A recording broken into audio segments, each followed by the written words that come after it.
হাতুড়ি থাকতো, হ্যামার, সে বন্দিকে অ্যারেস্ট করার পর যেটাকে মেরে ফেলার ডিসিশন হতো, ওখানে বাড়ি দিয়ে মাথায় মেরে ফেলতো, তারপরে লাস্টটা ডিসপোজালের জন্য হয়তো নদীতে দিত অথবা রেল লাইনে দিত। কাউকে মারা হতো ইনজেকশন পুশ করে, সেই ইনজেকশন পুশ করে তখনই মেরে ফেলা হতো। এবং কাউকে মারা হতো ইনজেকশন দেওয়ার পরে মরে নাই, তখন পলিথিন পেঁচিয়ে দিত মুখে যাতে শ্বাস নিতে না পারে। এগুলো ছিল এক্সিকিউশনের পদ্ধতি।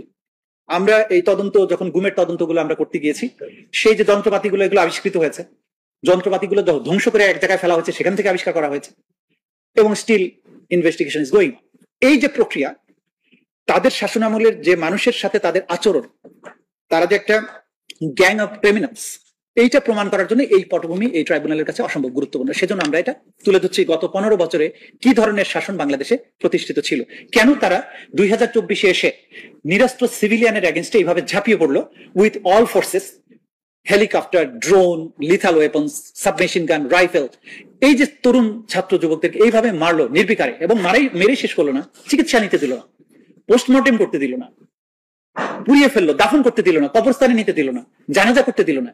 এই যে কাজ, যে মানুষের ক্রিমিনাল অবস্থা, তার ক্রিমিনাল মাইন্ডসেট কতটা তীব্র হলে কোন লেভেলে গেলে এই কাজগুলো করা সম্ভব হয়, সেগুলো তারা করেছে।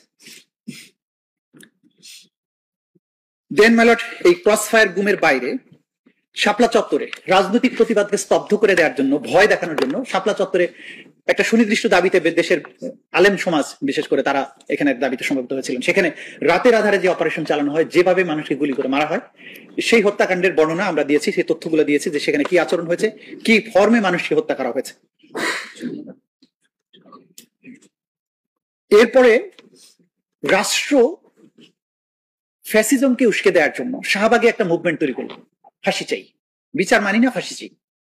এবং এখানে তরুণদেরকে ইনভলভ করা হলো, একটা উন্মাদনা তৈরি করা হলো। প্রাইম মিনিস্টার স্বয়ং ইনস্ট্রাকশন দিতেন, 2 জন মন্ত্রীকে এটার জন্য দায়িত্ব দেওয়া হয়েছিল, এবং পার্লামেন্টে উনি দাঁড়িয়ে বললেন যে আমার মনটা তো শাহবাগেই পড়ে থাকে।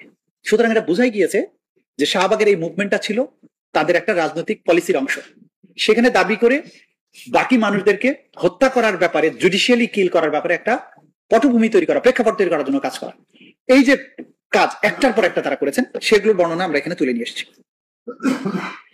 2014 সালে নির্বাচনে সেখানে ভোটারবিহীন বিনা প্রতিদ্বন্দ্বিতা 153 জন, কারণ প্রতিপক্ষের প্রতি এমন একটা অবস্থা তৈরি করা হলো তারা আর নির্বাচনেই গেলেন না। 2018 সালে নির্বাচনে গেল, কিন্তু রাতের বেলা ভোট হয়ে গেল। 2024 সালে ইলেকশন হলো, আমি এবং ডামির ইলেকশন হলো। বোঝা যাচ্ছে যে জনগণের যে শক্তি, একটা রাষ্ট্রে, একটা রিপাবলিক, যেটা রাজতন্ত্র নয়, এটা রিপাবলিক, জনগণ তার ইচ্ছা অনুযায়ী তার শাসক নির্বাচিত করবেন। সেই জায়গায় তারা যেটা করলেন যে মানুষ যাতে ভোট দিতে না পারে, একটা জিনিস এনশিওর করা যে মানুষকে ভোট দিতে দেয়া যাবে না, আমি ইচ্ছা মতো যেমন খুশি রেজাল্ট নিয়ে আসবো। সেটার জন্য এক এক সময় এক এক মেকানিজম। প্রথমবার এমন পরিস্থিতি তৈরি করা বিরোধী দল যাতে অংশ না নেয় বিনা প্রতিদ্বন্দ্বিতায়। দ্বিতীয়বার প্রতিদ্বন্দ্বিতার সুযোগ দিলে কিন্তু মাঠে কাউকে যেতে দিল না, পোস্টার লাগাতে দিল না, ভোট চাইতে দিল না, ভোট কেন্দ্রে যেতে দিল না। মওদুদ সাহেবের মতো সিনিয়র লয়ার তাকে বাসা থেকে বেরোতে দিল না। মাহবুবউদ্দিন খোকনকে বের হলো, তার বুকে সর্দার রাইফেল ঠেকিয়ে গুলি করে দেওয়া হলো। সারা দেশে এরকম ঘটনা হলো, ফলে একতরফা ইলেকশন হলো রাতের বেলায়, রাত 12টার মধ্যে ভোট গ্রহণ শেষ। এটা গোটা দুনিয়াব্যাপী। 2024 সালে এসে তারা, আমি আর মামু এইভাবে ইলেকশন করলো, তার দলের থেকে 5 জন ক্যান্ডিডেটকে দাঁড় করানো হলো এবং সেভাবে ক্ষমতা আবারও কক্ষিগত করা হলো। এবং সেখানে আরেকটা অন্যায় করা হলো, একটা পার্লামেন্ট বলবৎ থাকা অবস্থায় আরেকটা পার্লামেন্টকে তারা শপথ প্রদান করলো, যেটা কনস্টিটিউশনের সরাসরি ভায়োলেশন। এবং এই লিগাল পয়েন্টটা রেজ করার জন্য ব্যক্তিগতভাবে আমাকে পর্যন্ত হুমকি দেওয়া হয়েছিল সুপ্রিম কোর্টের মতো ওপেন কোর্টে। চিফ জাস্টিস স্বয়ং সাবধান করে দিচ্ছি, এই ধরনের কথা কখনো বলবেন না। আমি বলেছি আমি কনস্টিটিউশনে ব্যাখ্যা দিয়েছি, বলছে আর একটা কথা বলবেন না। এবং একই কথা ব্যারিস্টার মাহবুবউদ্দিন খোকন বলেছিলেন বলে তাকে কোর্টরুম থেকে বের করে দেওয়া হয়েছে। সুতরাং এই যে দানবীয় শাসন, সেটা যে শুধু প্রশাসন করেছে তা না, বিচার ব্যবস্থাও একটা দানবে পরিণত হয়েছিল।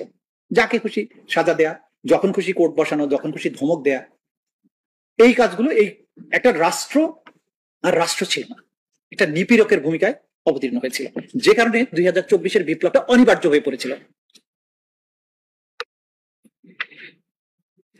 এরপরে সাধারণ যে স্থানীয় সরকার নির্বাচনগুলোকে, সেখানেও যাতে কোনো ফেয়ার ইলেকশন না হয়, সেখানে দলীয় প্রতীক দিয়ে দেওয়া হলো, যাতে দলীয় প্রতীকের বিরুদ্ধে কেউ আর ইলেকশনে দাঁড়ানোরই সাহস না পায়। ওখানে যে একটা ফেয়ার সিলেকশন হবে সেই সুযোগটা কিন্তু তখন আর রাখা হয়নি। নির্বাচনের আগে এবং পরে বহু সংখ্যক মানুষকে গুম করা, মামলা দেয়া, এই কাজগুলো তারা করেছেন। এবং এই যে তথ্যসূত্র, সেগুলো আমরা দিয়েছি। মাইলরা সূচিপত্রের পেজ 67 থেকে প্রথম খণ্ডে 67 থেকে শুরু করে 180 পর্যন্ত এটা আমরা দিয়েছি। একটা হচ্ছে যে আমরা বলেছি আওয়ামী লীগকে সুবিধা দিতে 130 আসনের সীমানা বদল, সিরিয়াল 7।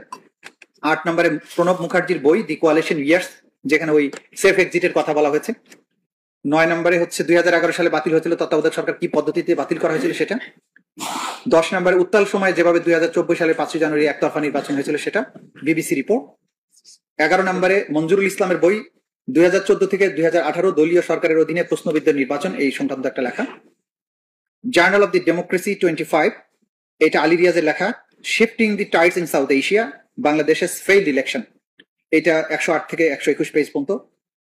13 নম্বর সিরিয়ালে ভায়োলেন্স সাবসাইডস অ্যাজ ক্যাম্পেইন এন্ডস, এইটা ডেইলি স্টারের রিপোর্ট 122 থেকে 1030 লিখছে। 14 নম্বর সিরিয়ালে কাদির কল্লোলের সংসদ নির্বাচন 2018 যেভাবে হয়েছিল 30 ডিসেম্বরের নির্বাচন, 131 থেকে 140 পেজ। 15 নম্বরে নির্বাচনী সহিংসতায় 21 দিনে নিহত 22, 141 থেকে 143। 16 নম্বরে 14/11/2022 তারিখের একটা রিপোর্ট, অন্য কোন দেশে আগের রাত্রে ব্যালট বক্স ভরার কথা শুনিনি, এটা জাপানি রাষ্ট্রদূত বাংলাদেশে বলেছিলেন, 144 নম্বর পেজে আছে। আল জাজিরার প্রতিবেদন, Mahmud Faisal, Sheikh Hasina wins 5th term in Bangladesh amid turnout controversy, 145 থেকে 153। হিউম্যান রাইটস ওয়াচের প্রতিবেদন, violent autocratic crackdown ahead of elections, এটা 154 থেকে 159। হিউম্যান রাইটস ওয়াচের আরেকটা প্রতিবেদন, repression security force abuses discredit elections, 160 থেকে 161। 20 নম্বরে 4 বছর আগে মৃত বিএনপি নেতার সাজা, এটা 162 থেকে 163, এটা বিচার বিভাগের ব্যাপারে বর্ণনা করতে গিয়ে বলা হয়েছে। 21 নম্বরে 2014 থেকে 2018 দলীয় সরকারের অধীনে প্রশ্নবিদ্ধের নির্বাচন। 22 নম্বরে বিদেশি গণমাধ্যমে বাংলাদেশের ভোট, 169 থেকে 171। 23 নম্বরে মুক্ত বাতাসেও স্বস্তি মিলছে না নেতাকর্মীদের, 172 থেকে 175। 24 নম্বরে পুলিশ সদস্যদের সাক্ষ্য নিয়ে বিএনপি নেতাকর্মীদের সাজা, দৈনিক যুগান্তরের প্রতিবেদন, 176 থেকে 178। 25 নম্বরে নির্বাচনে ভোটের হার, সিইসি প্রথমে বললেন 28, পরে বললেন 40%, 179 থেকে 180 পেজ।